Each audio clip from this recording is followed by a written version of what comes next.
I do stay till your marriage be consummate, and then I go to Aragon. I'll bring you hither, my lord, if you vouchsafe. Nay, that I would be as great a soil in the new glass of your marriage as to show a child his new coat, and forbid him to wear it. I will only be bold with Benedict for his company, for from the crown of his head to stole of his foot he is all mirth. He hath twice nor thrice cut Cupid's bowstrings, and the little hangman dare not shoot him. He hath a heart as sound as a bell, and his tongue is the clapper, for what his heart thinks his tongue speaks. Gallants, I am not as I have been. So say I, methinks you are sadder. And I hope you be in love. Hang him, there is no true drop of blood in him, to be touched with love. If he be sad, he wants money. I have the toothache. Draw it. Hang it. You must hang it first and draw it afterward. Where is but a humor or a worm? What? Sigh for the toothache?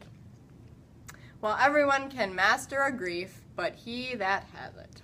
Yes, say I, he is in love.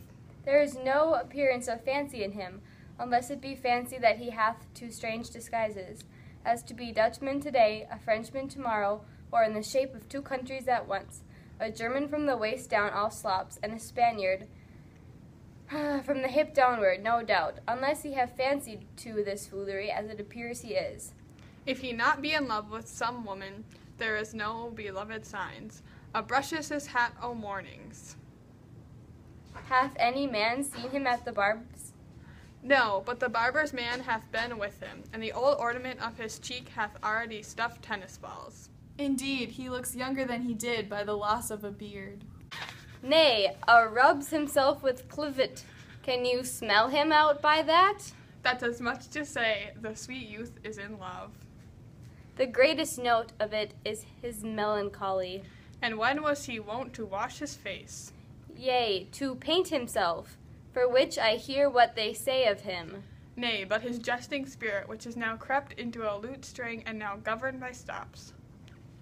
Indeed, that tells a heavy tale for him.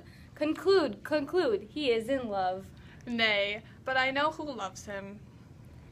That would I know too, a warrant, one that knows him not.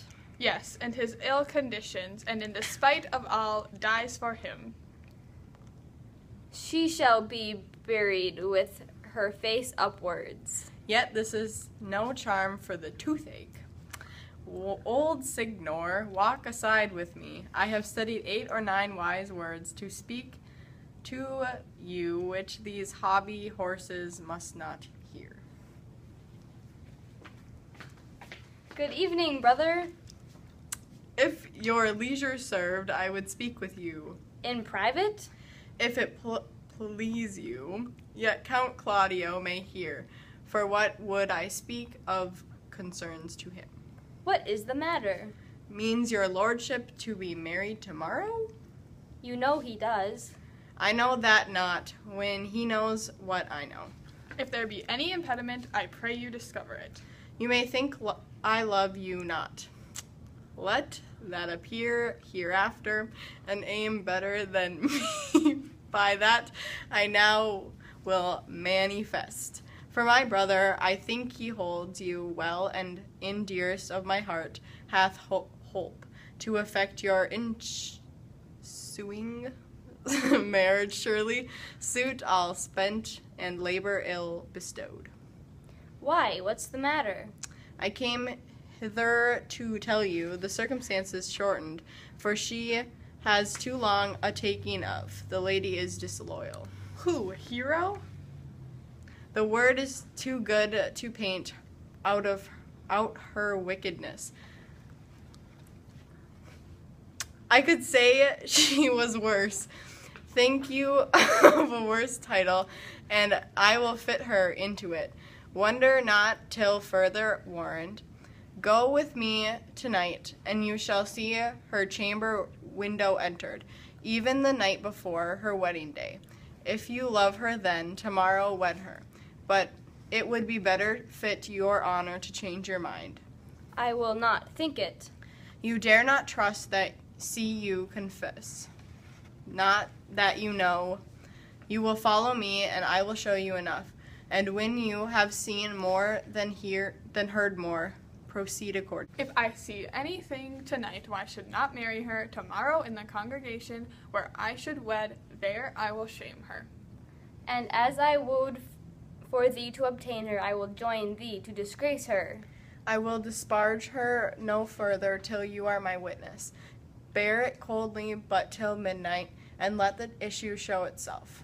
O day untowardly turned. O plague right well prevented. So will you say when you have the sequel.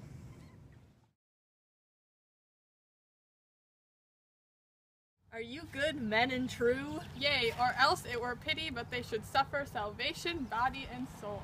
Nay, that were punishment too good for them, if they should have any allegiance in them being chosen for the prince's watch. Well, give them their change, neighbor Dogberry. First, who you think the most disartless man to be constable? Hugh Oatcake, or Sir, or George Seacole, for they can write and read. Come hither, neighbor Seacole. God hath blessed you with a good name. To be a well-favored man is a gift of fortune, but to write and read comes by nature. Both which, Master Constable? You have. I knew it would be your answer. Well, for your favor, sir, why give God's thanks? And make no boast of it. And for your writing and reading, let that appear when there is no need of such vanity. You are thought here to be the most senseless and fit man for the constable of the watch. Therefore, bear you the lantern. This is your charge. You shall comprehend all vagrom men. You are to bid any man stand in the prince's name. How if a will not stand? Why then, take no note of him, but let him go, and presently call the watch together, and thank God you are rid of a knave.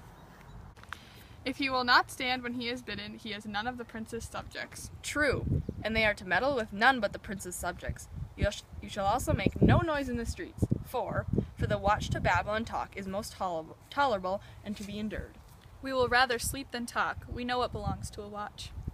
Why, you speak like an ancient and most quiet watchman, for I cannot see how sleeping should offend. Only have a care that your bills be stolen. Well, you are to call at the alehouses and bid those that are drunk and get them to bed. How if they will not? Why, then let them alone until they are sober. If they make you not, then the better answer, you may say they are not the men you took them for. Well, sir. If you meet a thief, you may suspect him, by virtue of your office, to be no true man, and for such kind of men, the less you meddle or make with them, why, the more for your honesty. If we know him to be a thief, shall we not lay hands on him? Truly, by your office you may, but I think that they touch the pitch will be defiled. The most peaceable way for you, if you do take a thief, is to let him show himself what he is and steal out of your company. You have always been a merciful man, partner.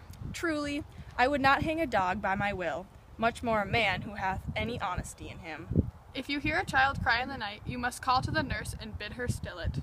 How if the nurse be asleep and will not hear us?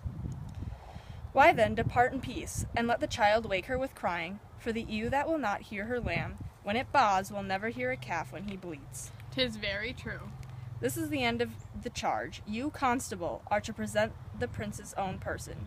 If you meet the prince in the night, you may stay him. Nay, byre, lady, that I think a cannot. 5 shillings to 1 on it, with any man that knows the statutes. He may stay him, marry, not without the prince be willing. For indeed the watch ought to offend no man, and it is an offence to stay a man against his will. Byre, lady, I think it be so. What, Conrad? Peace, stir not. Conrad, I say. Here, man, I am at thy elbow. Mass, and my elbow itched. I thought there would a scab follow. I will owe thee an answer for that, and now forward with thy tale. Stand thee close, then, under this penthouse, for it drizzles rain, and I will, like a true drunkard, utter all to thee. Some treason, masters, yet stand close. Therefore now I have earned of Don John 1,000 ducats. Is it possible that any villainy should be so dear? Thou should rather ask if it were possible any villainy should be so rich, for when rich villains have need for poor ones may make what price they will. I wonder at it. That shows thou art unconfirmed. Thou knowest that the fashion of a doublet or a hat or cloak is nothing to a man. Yes, it is apparel. I mean the fashion. Yes, the fashion is the fashion. Tush, I may as well say the fool's the fool. But see thou not what a deformed thief this fashion is? I know the deformed. A has been a vile thief this 7 year. A goes up and down like a gentleman. I remember his name. Did thou not hear somebody? No, 'twas the vane on the house. See thou not, I say, what a deformed thief this fashion is, how giddily a turns about all the hot bloods between 14 and 5 and 30, sometimes fashioning them like Pharaoh's soldiers in the Ricci painting, sometimes like God Bel's priests in the old church window, sometimes like the shaven Hercules in the smirched, worm-eaten tapestry, where his codpiece seems as massy as his club. All this I see, and I see that the fashion wears out more apparel than the man. But art not thou thyself giddy with the fashion too, but thou that hast shifted out of thy tale into telling me of the fashion? Not so neither, but now that I have tonight wooed Margaret, the Lady Hero's gentlewoman, by the name of Hero, she leads me out of her mistress's chamber window, bids me 1,000 times good night. I tell this tale vilely. I should first tell thee how the Prince Claudio and my master, planted and placed and possessed by my master Don John, saw far off in the orchard this amiable encounter. And thought they Margaret was Hero? 2 of them did, the Prince and Claudio, but the devil my master knew she was Margaret, and partly by his oath which first possessed them, partly by the dark night which did deceive them, but chiefly by my villainy, which did confirm any slander that Don John had made. Away went Claudio enraged, swore he would meet her, as he was appointed, next morning at the temple, and there, before the whole congregation, shame her with what he saw overnight, and send her home again without a husband. We charge you in the prince's name, stand. Call up the right master constable. We have here recovered the most dangerous piece of lechery that has ever known in the Commonwealth. And one deformed is one of them. I know him. He wears a lock. Masters, masters! You'll be made bring deformed forth, I warrant you. Masters! Never speak, we charge you. Let us obey you to go with us. We are like to prove a goodly commodity, being taken up of these men's bills. A commodity in question, I warrant you. Come, we'll obey you.